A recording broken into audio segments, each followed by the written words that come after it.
The humiliation and violence inflicted on black Americans was mirrored in Africa. At the end of the 19th century, as Europe's powers scrambled for control of the continent's riches, the rights of the indigenous peoples were no impediment to their plans for conquest. The attitude of white people in all Europe was tabula rasa, terra incognita.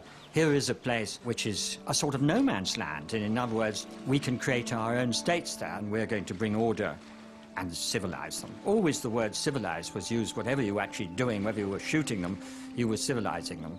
The vast majority of people thought they would need, at best, a paternalistic treatment, that they would need looking after, like children.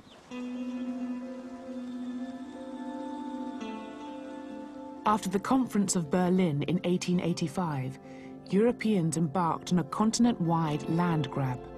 In less than 20 years, 90% of African territory would be placed under European colonial rule.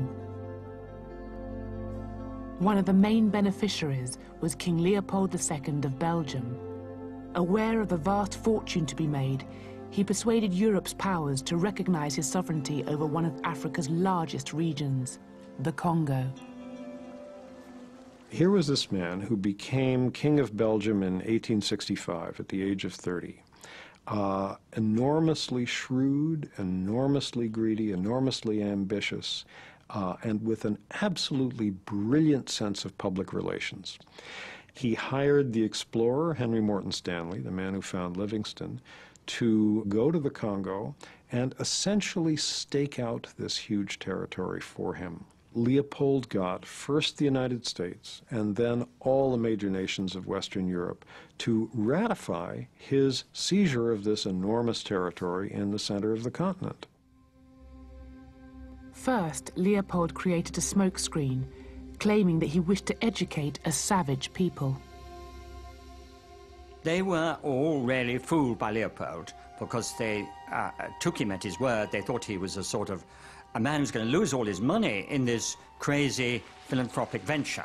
But they didn't realize what he was really after at all, which was to make himself hugely rich by exploiting brown hands and broad backs who were going to carry the wealth of Africa and load it on ships for his own personal profit. Bring them! Extreme violence was employed to impose Leopold's dominion. The right hands of those who failed to meet rubber quotas were severed. Even young children were not spared. In 1896, a German newspaper reported that 1,308 hands had been gathered in one day. Leopold created a 90,000-strong army to enforce his rule. One of his lieutenants wrote, "Only the whip can civilize the black."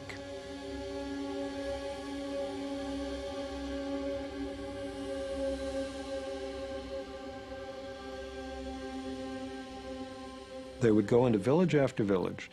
The army would seize the women of the village and hold them hostage in order to force the men of each village to go into the forest and gather a monthly quota of wild rubber.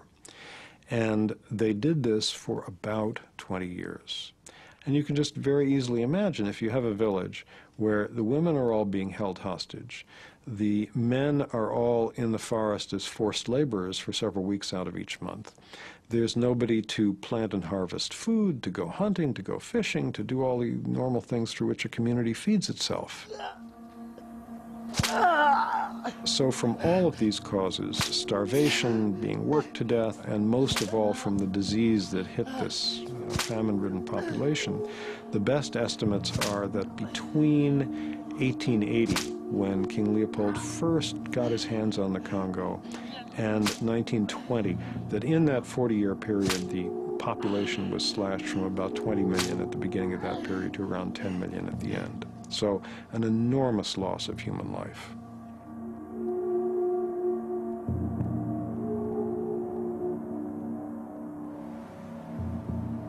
Huge building projects throughout Belgium were funded by Leopold's wealth to celebrate his reign.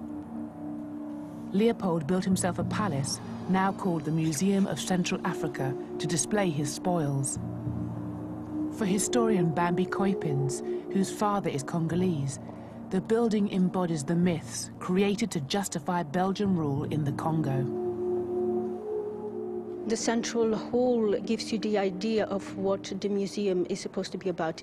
You have the central dome through which the light falls on the heart of darkness underneath, you can say.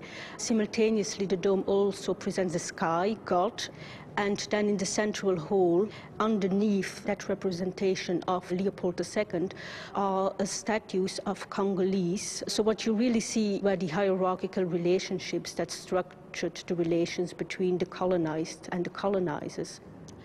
As a human being, I'm obviously shocked by that, because it is very clear that Africans, the way that this museum was originally set up and the way that most of the exhibitions still work, are really dehumanized because they were seen and represented as savages who really needed the help of outsiders, i.e. Europeans, to transform them into fully civilized human beings. From the late 19th century onwards, human zoos exhibiting Africans in their primitive state became popular around Europe. One of the first was housed in the grounds of Leopold's museum. The Africans were put on display so people could go and see them in very much the same way that they could look at, say, caged animals in a zoo, and their reactions were also very similar. There were notices saying that people were not allowed to throw peanuts at the Africans because that was what they did.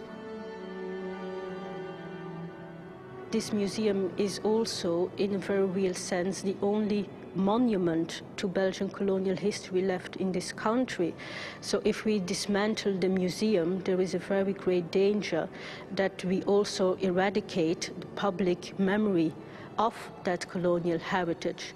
And once that happens, of course, one paves the way for all these people who say, well, it was not as bad as that, was it? And Leopold II really did do a great deal of good. In 1908, the year before Leopold died, his crimes were made public and he was forced to hand control of the Congo over to the Belgian government. But the cruelty continued. The forced labor system did not come to an end because it was so profitable. The new Belgian Congo continued it more or less until the early 1920s.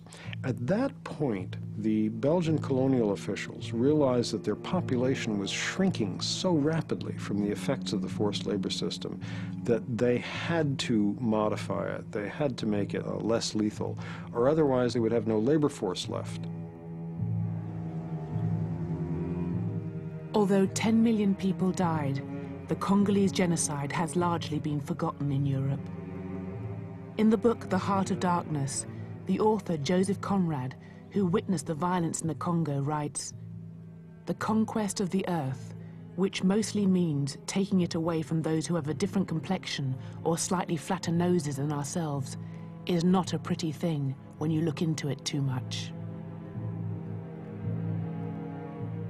It was only at the end of the Second World War, when newsreels documented the Nazis' extermination of 6 million Jews, that the words genocide, Holocaust, and even racism passed into common usage.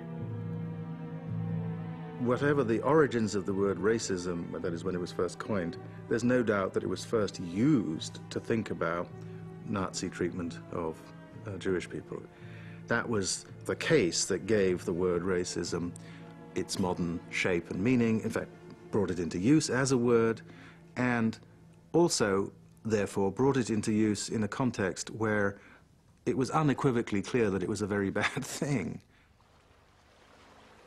Even so, brutal treatment of non-white, non-Europeans was tolerated by the Western nations. When the National Party came to power in South Africa in 1948, they passed a series of laws that institutionalized white supremacy. Yet apartheid attracted little criticism from the West.